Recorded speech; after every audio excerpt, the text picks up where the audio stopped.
এফালে মুখ্যমন্ত্ৰী ডক্টৰ হিমন্ত বিশ্ব শৰ্মাক প্ৰত্যাহ্বান জনাইছে অখিল গগৈ। অখিল গগৈয়ে প্ৰত্যাহ্বান জনাইছে। অখিল গগৈয়ে মাটিৰ তদন্ত কৰিবলৈ চানমাৰী নিজৰা পৰা মাটিখিনিৰ তদন্ত কৰিবলৈ হিমন্ত বিশ্ব শৰ্মাক তদন্তৰ আবেদন দিছে আৰু ইতিমধ্যে সেই সন্দৰ্ভত অখিল গগৈও মন্তব্য কৰিছে। অখিল গগৈয়ে এই সন্দৰ্ভত সমালোচনা কৰিছে যে এই বিষয় সন্দৰ্ভত বিধানসভাত যেনেদৰে বিতৰ্ক হৈছিল, বিধানসভাত বিতৰ্কটো কেনেদৰে আৰম্ভণি ঘটিছিল আমি দেখুৱাই ল'ব বিচাৰিছোঁ এই মুহূৰ্তত।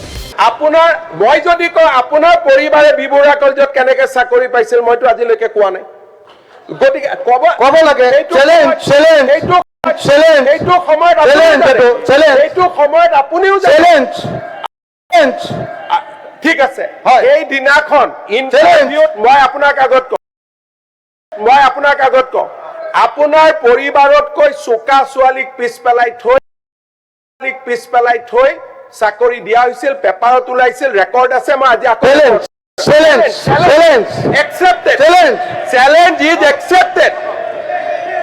আন্দোলনকাৰী চেণ্ডেল পিন্ধা আন্দোলনকাৰী মানুহ এজনে যেতিয়া চানমাৰীত মাটি কিনে সেই প্ৰশ্নৰ উত্তৰ কোনে দিব?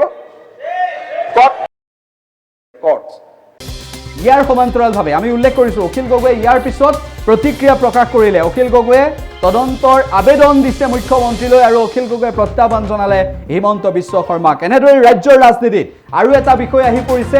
এইবাৰ অখিল গগৈৰ সম্পত্তিৰ প্ৰসংগ আৰু যিটো প্ৰসংগত মুখ্যমন্ত্ৰীগৰাকীক প্ৰত্যাহ্বান জনাইছে অখিল গগৈ। মই যদি কওঁ আপোনাৰ পৰিবাৰে বিবৰা কলেজত কেনেকৈ চাকৰি পাইছিল মইতো আজিলৈকে কোৱা নাই। গতিকে ক'ব লাগে এইটো সময়ত আপুনিও ঠিক আছে। এই দিনাখন ইণ্টাৰভিউত মই আপোনাক আগত কওঁ আপোনাৰ পৰিবাৰতকৈ চোকা ছোৱালীক পিছ পেলাই থৈ চাকৰি দিয়া হৈছিল, পেপাৰত ওলাইছিল, ৰেকৰ্ড আছে। মই আজি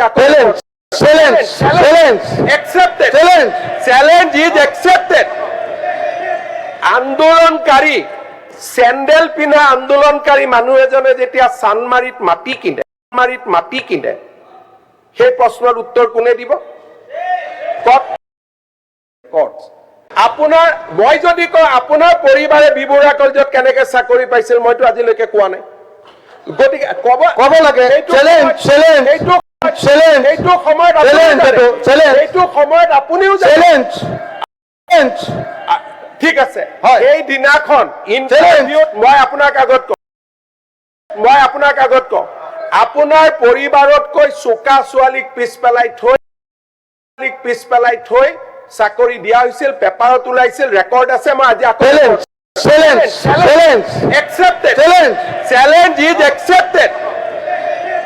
আন্দোলনকাৰী চেণ্ডেল পিন্ধা আন্দোলনকাৰী মানুহ এজনে যেতিয়া চানমাৰীত মাটি কিনে সেই প্ৰশ্নৰ উত্তৰ কোনে দিব?